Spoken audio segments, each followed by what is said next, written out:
여러분 혹시 아셨나요? 치약만으로는 입냄새가 절대 해결되지 않습니다. 많은 분들이 치약으로 양치했으니 냄새가 없어지겠지 하시지만 사실 치약은 잠깐 향을 덮어줄 뿐 입냄새의 근본 원인은 그대로 남아 있습니다. 그래서 양치하고 한두 시간만 지나도 다시 냄새가 올라오는 겁니다. 안녕하세요. 저는 올해 65 서울에서 치과를 운영하고 있는 이진호 원장입니다. 30년 넘게 환자분들을 진료하면서 참 많은 분들이 같은 고민을 하십니다. 원장님 양치도 하고 가을도 하는데 왜 자꾸 입냄새가 날까요? 손주가 할아버지 냄새 난다고 해서 너무 속상합니다. 여러분 입냄새는 본인은 잘 모르지만 주변 사람들은 아주 금방 알아차립니다. 그래서 대화할 때 모임에 나갈 때 심지어 손주를 안아줄 때조차 혹시 내가 냄새나지 않을까 하고 위축되는 경우가 많죠. 오늘 영상에서는 치약 대신 이것으로 양치했을 때 단 하루 만에 입냄새가 줄어드는 방법을 알려드리겠습니다.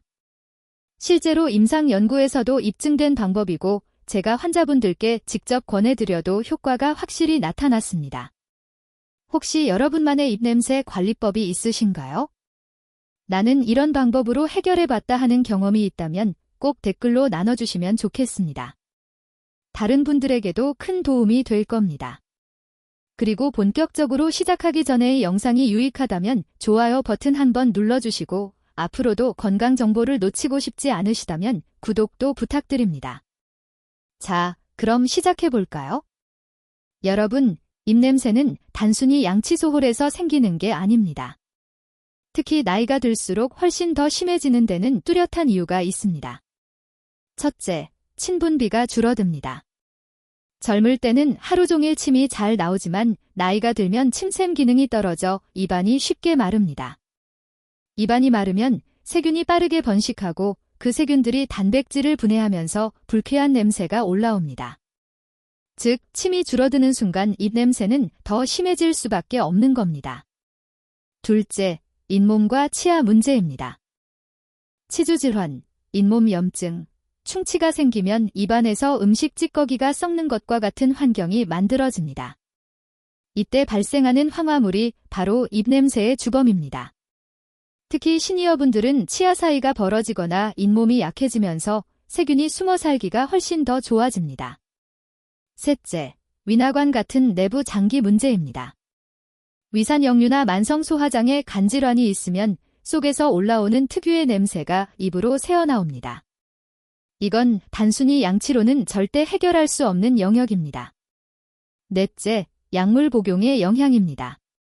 고혈압 약, 당뇨약, 항울제 같은 약을 꾸준히 드시는 분들은 부작용으로 입이 마르는 경우가 많습니다. 이 역시 침분비를 줄여 입냄새를 악화시킵니다.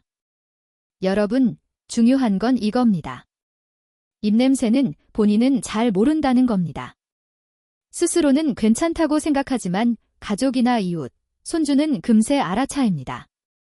그래서 대화할 때 상대가 살짝 고개를 돌리거나 거리를 두는 것만 봐도 마음이 철렁 내려앉습니다.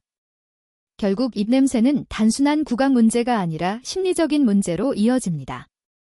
사람을 만나는 게 두려워지고 자신감이 떨어지고 심하면 우울감으로까지 이어집니다. 그렇다면 어떻게 해야 할까요? 오늘 제가 말씀드릴 방법은 이네 가지 원인 모두에 직접적으로 도움을 줄 수 있는 방법입니다. 특히 치약처럼 일시적인 향으로 가리는 게 아니라 입냄새의 원인 자체를 억제하는 방법입니다. 그리고 무엇보다 좋은 건 누구나 쉽게 구할 수 있는 아주 간단한 재료라는 겁니다. 치약 대신 양치에 사용할 수 있는 오늘의 주인공은 바로 녹차입니다. 듣고 놀라신 분들도 계실 겁니다. 녹차는 그냥 마시는 차 정도로만 알고 계셨을 텐데요. 하지만 녹차는 단순한 음료가 아니라 구강 내 세균과 냄새 물질을 직접적으로 억제하는 천연 구강 청결제라고 보셔도 됩니다. 녹차 속에는 카킨이라는 성분이 들어 있습니다. 그 중에서도 이지시즈라는 성분이 가장 강력합니다. 이 카테킨이 하는 일은 아주 단순하면서도 강력합니다. 첫째, 입안에서 냄새를 만들어내는 세균을 억제합니다. 입냄새의 주범은 황화물을 만드는 세균들인데 녹차 카테킨이 세균의 증식을 막아버립니다. 둘째, 이미 만들어진 냄새 물질을 중화시킵니다. 썩은 계란 냄새 같은 황화물 자체와 결합해서 냄새를 사라지게 합니다. 셋째, 구강점막을 진정시키고 침 분비를 촉진합니다. 침이 늘어나면 입안이 자연스럽게 세척되면서 냄새가 줄어듭니다. 실제로 일본 교토대학 연구에서 녹차 추출액으로 양치를 한 그룹은 단 하루 만에 입냄새 수치가 눈에 띄게 감소했습니다. 중국과 미국의 임상 연구에서도 녹차 추출물을 사용한 그룹은 입냄새의 원인 물질 농도가 크게 줄고 본인과 주변인의 체감 점수도 확실히 좋아졌다고 보고됐습니다. 이건 단순히 기분 탓이 아니라 과학적으로 입증된 결과입니다. 여러분, 치약은 어떻게든 향으로 덮어버리는 방식입니다. 그래서 양치 직후엔 상쾌한 것 같아도 한두 시간 지나면 다시 냄새가 올라옵니다. 하지만 녹차는 다릅니다. 냄새를 만드는 세균 자체를 줄여주고 냄새 물질을 직접 없애주니까 한 번만 해도 하루 종일 효과가 유지되는 겁니다. 게다가 녹차는 우리가 이미 너무 잘 아는 재료입니다. 집에 티백 하나 입차 조금만 있어도 됩니다.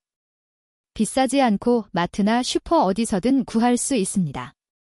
즉, 오늘 영상에서 말씀드리는 방법은 돈이 많이 들지도 않고 특별한 약을 살 필요도 없습니다. 그냥 주방에서 꺼내 바로 활용할 수 있는 방법입니다. 여러분 혹시 식후에 녹차를 드셔보신 적 있으신가요? 그 상쾌함은 단순히 입가심이 아닙니다. 실제로 구강 내세균이 줄어들고 산뜻한 상태가 유지되는 과학적 근거가 있는 현상입니다. 이제 그 녹차를 마시는 걸 넘어서 양치에 직접 활용한다면 입냄새 문제는 확실히 달라질 겁니다. 정리하자면 치약이 냄새를 잠깐 가리는 화장 같은 거라면 녹차는 냄새의 뿌리를 뽑는 치료제 같은 겁니다. 그래서 치약 대신 녹차로 양치하면 단 하루만 해도 확실히 냄새가 줄어드는 걸 체감할 수 있습니다. 이제 본격적으로 녹차를 어떻게 사용하면 입냄새가 하루 만에 줄어드는지 알려드리겠습니다. 어떻게 우리고 어떤 순서로 양치를 해야 하는지 하나하나 아주 자세히 말씀드리겠습니다. 먼저 녹차 고르기부터 시작하겠습니다. 녹차는 잎차와 티백 두 가지 형태가 있습니다. 둘 다 쓸 수 있지만 효과는 약간 차이가 있습니다. 잎차는 차잎 그대로 말린 것이고 티백은 분마된 가루를 작은 봉지에 넣은 것이죠. 잎차는 카킨 함량이 더 높고 추출했을 때 성분이 더 풍부하게 나옵니다. 따라서 가능하다면 잎차를 사용하는 것이 가장 좋습니다. 만약 잎차가 없다면 집에 흔히 있는 티백 녹차도 충분히 사용 가능합니다. 티백도 사용 가능하다는 말 들으시면 아마 집 어딘가에 몇 년 전 선물로 받았던 녹차 티백 혹은 다 마시지 못하고 찬장 구석에 남아있는 녹차 상자가 있을 겁니다. 이거 아까우니까 그냥 써도 되지 않을까? 이런 생각 많이 하시죠? 하지만 중요한 사실은 녹차는 시간이 지날수록 효능이 급격히 떨어진다는 겁니다. 녹차의 핵심 성분인 카테킨은 산화가 빠르게 진행되는 물질입니다. 보관한 지 오래된 녹차는 맛과 향이 변하는 것뿐만 아니라 세균을 억제하고 냄새 물질을 중화하는 능력도 크게 줄어듭니다. 실제로 실험을 해보면 같은 양의 녹차라도 보관 기간이 1년을 넘으면 카킨 함량이 절반 가까이 줄어든다는 결과가 있습니다. 즉, 똑같이 우려해도 입냄새를 잡는 힘은 신선한 녹차에 비해 크게 약해집니다. 또 하나 문제는 보관 환경입니다. 녹차는 습기, 온도, 햇빛에 민감합니다. 그래서 서늘하고 밀폐된 곳에 보관하지 않으면 곰팡이가 번식하거나 잡내가 배어들 수 있습니다. 이런 경우는 오히려 입냄새를 줄이기는커녕 불쾌한 맛과 향을 남길 수 있습니다. 그렇다고 해서 오래된 녹차를 절대 못 쓰는 건 아닙니다. 최소한 유통기한이 지나지 않았다면 응급으로 한두 번은 사용할 수 있습니다. 하지만 확실한 효과를 원하신다면 되도록 최근에 구입한 신선한 녹차를 쓰시는 게 좋습니다. 특히 입냄새 개선을 목적으로 사용할 때는 카테킨 성분이 최대한 살아있어야 하기 때문에 개봉 후 6개월 이내 늦어도 1년 이내의 녹차가 가장 이상적입니다. 여러분, 입냄새를 해결하기 위해 시간을 투자하시는데 효과 없는 오래된 티백으로 괜히 헛수고하실 필요는 없습니다. 조금 번거롭더라도 마트에서 신선한 녹차 한 상자 새로 구입해 두시면 매일 아침 저녁으로 믿고 쓰실 수 있습니다. 정리하면 가로로 된 티백보다는 찬잎이 더 좋다. 티백을 쓸 때에는 오래된 녹차 티백은 효과가 떨어진다. 최대한 신선한 걸 준비하는 게 좋다 이겁니다. 자, 이제 우려내는 방법을 말씀드리겠습니다.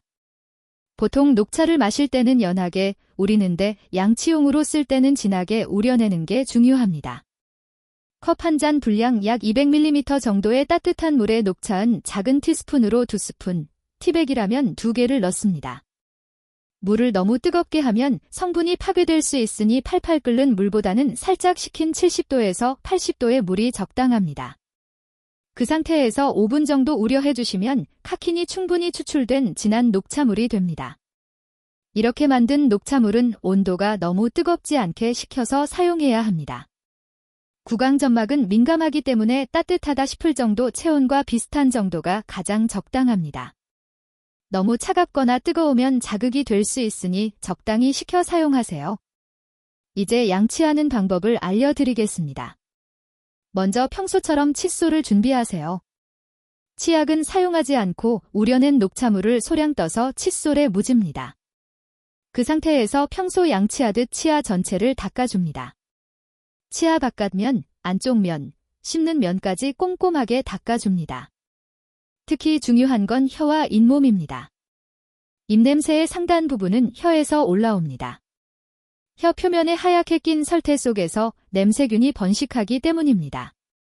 칫솔에 녹차물을 묻혀서 혀 표면을 부드럽게 쓸어내듯 닦아주시면 냄새 원인을 크게 줄일 수 있습니다. 잇몸도 마찬가지입니다.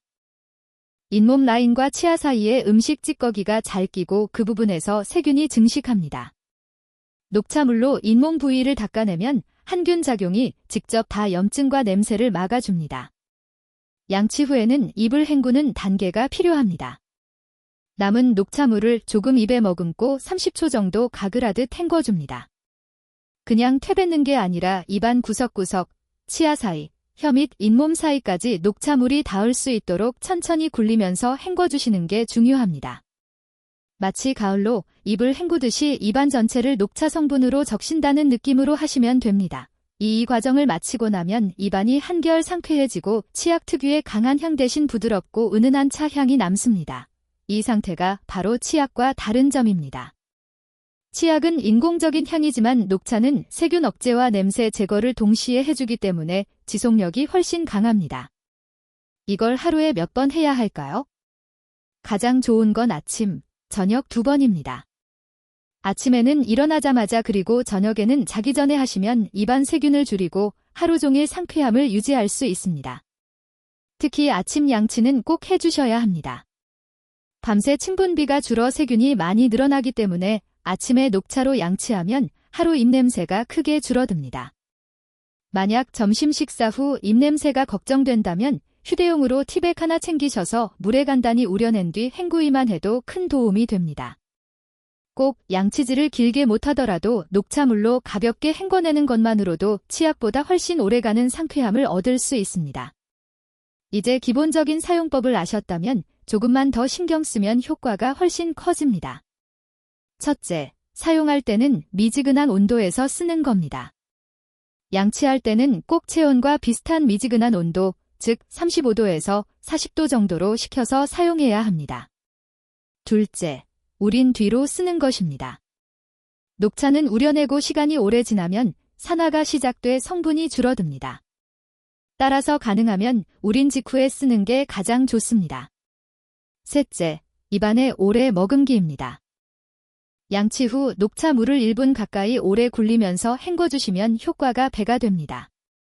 여기서 중요한 건 치약 대신이라는 점입니다.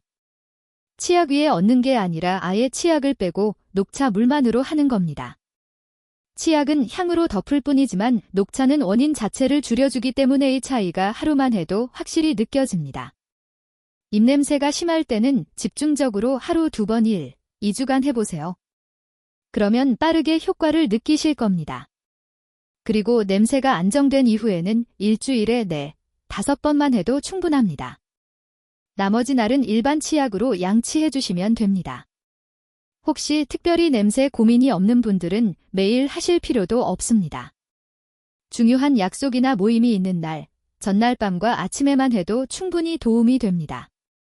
제가 직접 진료실에서 권해드린 환자분들 중에도 선생님 하루 만에 입냄새가 줄었다는 걸 가족이 알아봤어요. 하고 말씀하신 분들이 많습니다. 특히 손주가 할아버지 냄새 안 나라고 했을 때 그분이 눈물이 핑 돌았다고 하시더군요. 그만큼 체감 효과가 빠릅니다. 정리하면 입차나 티백으로 진하게 녹차물을 우리고 칫솔에 묻혀 치아, 잇몸, 혀까지 꼼꼼히 닫고 마지막에는 입안 전체를 헹구듯 충분히 각을 한 다위 3단계를 지키는 겁니다. 하루 아침 저녁 2번이 습관만으로도 입냄새는 눈에 띄게 줄어듭니다. 녹차가 얼마나 효과가 좋은지 이제 아시겠죠?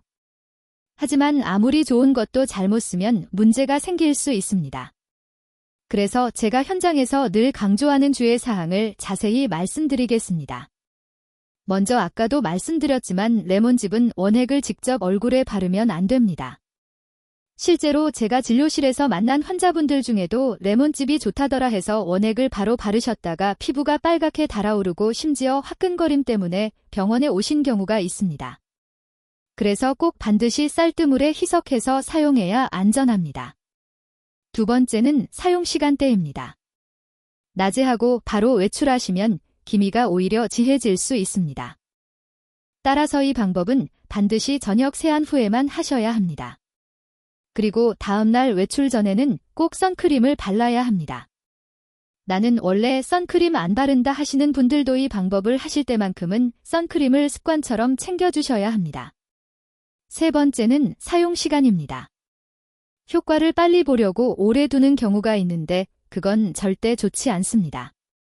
세안할 때는 1, 2분이면 충분하고 화장솜이나 마스크에 적셔 팩처럼 쓰실 때는 5분을 넘기지 않는 게 안전합니다. 10분 이상 붙이고 있으면 피부가 건조해지고 자극이 생길 수 있습니다.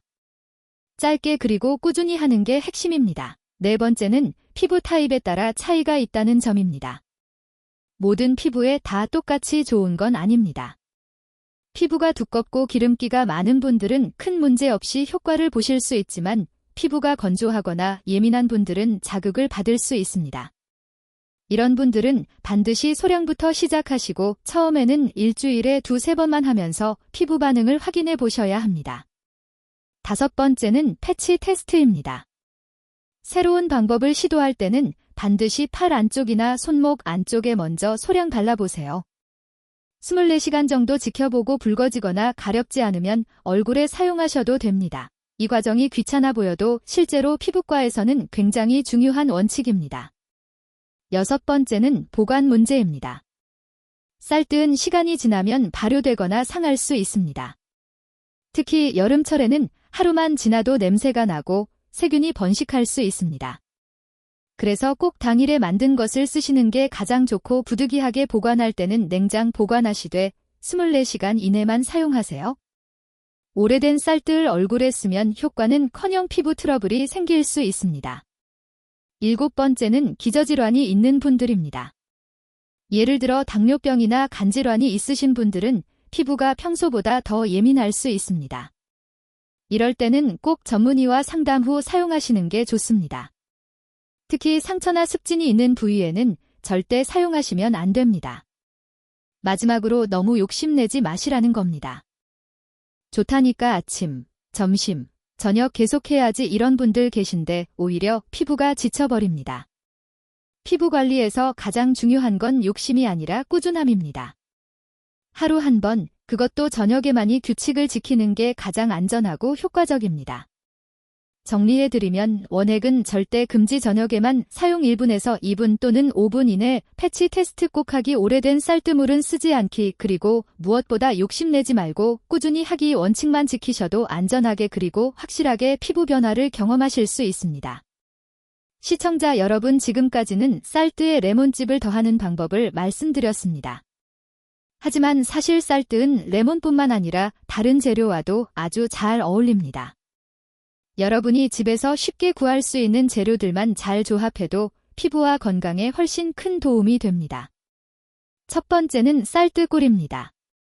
레몬이 미백과 주름 개선에 강하다면 꿀은 피부 보습과 탄력에 탁월합니다. 특히 건조한 계절이나 피부가 푸석푸석해질 때는 쌀뜨의 꿀을 한 티스푼만 넣어서 세안해 보세요. 한 후 얼굴이 당기지 않고 촉촉함이 오래 갑니다. 이 방법은 피부가 예민해서 레몬을 쓰기 어려운 분들에게도 좋습니다. 두 번째는 쌀뜨 녹차입니다. 녹차에는 강력한 항산화 성분 카킨이 들어 있습니다. 피부에 생기는 붉은기나 트러블, 열감을 진정시키는 데 효과가 있죠. 쌀뜨물에 녹차를 우려낸 물을 조금 섞어서 세안하면 피부가 차분해지고 잡티도 완화되는 걸 경험하실 수 있습니다. 특히 여름철 땀과 피지 때문에 피부가 번들거릴 때 아주 잘 맞습니다. 세 번째는 쌀뜨을 머리카락과 두피에 활용하는 방법입니다. 쌀뜨물에는 천연 전분과 미네랄이 많아서 두피 각질을 줄여주고 머리카락에 윤기를 더해줍니다. 샴푸 후 마지막 헹굼 단계에서 쌀뜨을 사용해 보세요. 두피 냄새도 줄고 머릿결도 훨씬 부드러워집니다. 네 번째는 손과 발리입니다. 나이가 들수록 손등의 잡티가 잘 생기고 발 뒤꿈치도 거칠러지죠. 세안 후 남은 쌀뜨 손을 담가주거나 발을 씻을 때 마지막에 쌀뜨를 헹궈주면 손과 발의 피부도 훨씬 매끈해집니다. 특히 발 뒤꿈치에는 쌀뜨물에 꿀을 살짝 섞어 마사지하면 거칠었던 피부가 훨씬 부드러워집니다. 다섯 번째는 집안 관리입니다. 쌀뜨은 피부뿐 아니라 생활 속에서도 유용합니다. 예전에는 쌀뜨물로 설거지를 하거나 식물을 키우는데 쓰기도 했습니다. 화학세제가 부담스러울 때는 쌀뜨로 간단히 컵이나 그릇을 헹구면 세정 효과가 있고 화초에 조금 부어주면 영양분을 보충해주기도 합니다.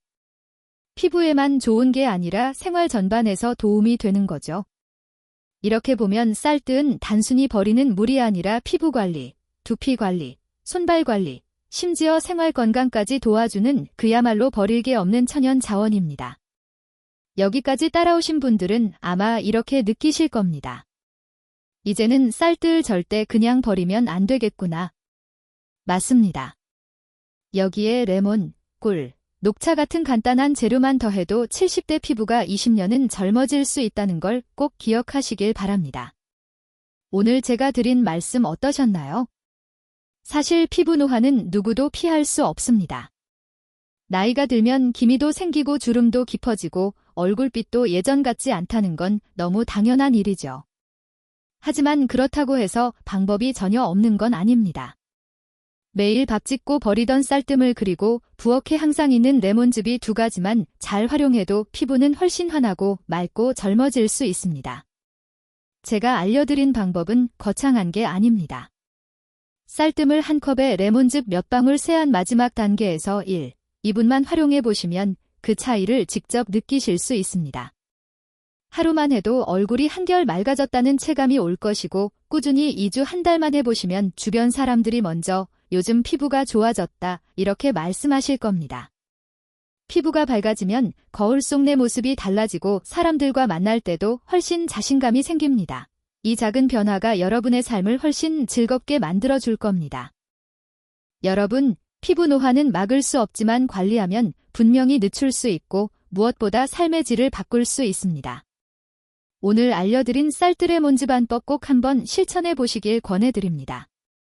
만약 이 영상이 도움이 되셨다면 좋아요 버튼 한번 눌러주시고 혹시 여러분만의 피부관리 비법이나 직접 써본 경험이 있으시다면 댓글로 함께 나눠주세요.